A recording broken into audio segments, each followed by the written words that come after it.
The haunting of Blackwood Manor. In the small, isolated town of Ravenshollow, there was a house that everyone avoided, Blackwood Manor. The mansion stood at the edge of the forest, shrouded in mist and shadow, its windows dark and lifeless. For decades, rumors had swirled about the place, whispers of ghostly apparitions and strange occurrences that no one could explain. The story goes that the house had once belonged to a wealthy family, the Blackwoods. They were known for their eccentricity, rarely venturing into town. The townsfolk spoke of the strange lights that could be seen in the windows at night and the eerie music that would drift through the air when the wind was just right. But the most chilling tale was of Lady Eleanor Blackwood, the last of the family to live in the manor. Lady Eleanor was a beautiful but cold woman.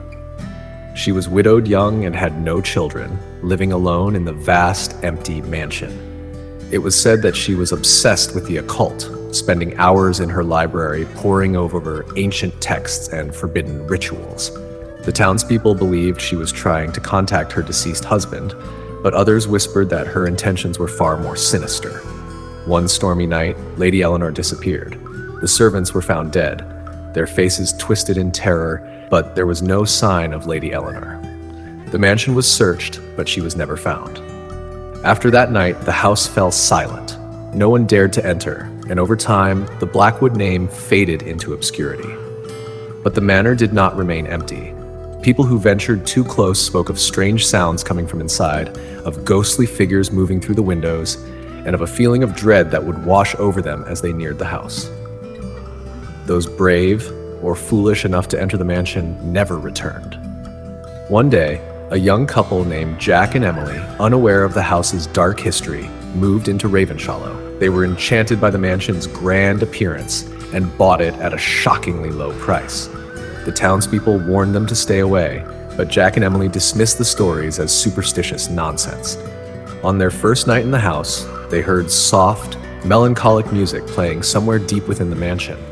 Curious, they followed the sound to the library, where they found an old gramophone playing on its own. The air grew cold, and they could see their breath. Suddenly, the gramophone stopped, and the room plunged into darkness.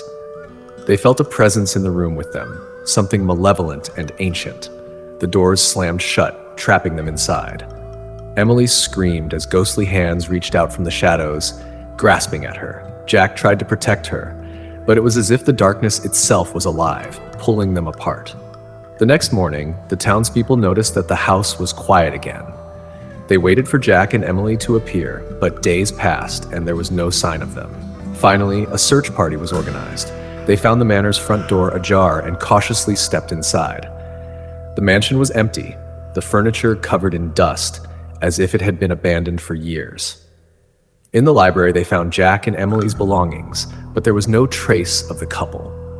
On the gramophone, a single record spun slowly, playing the same haunting melody over and over. The townspeople knew then that the house had claimed new victims.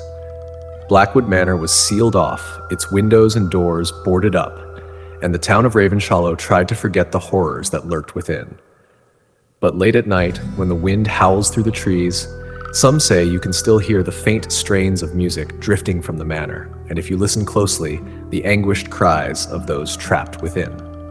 And so Blackwood Manor remains, a dark stain on the town's history, a place where the living dare not tread, and the dead are never at rest.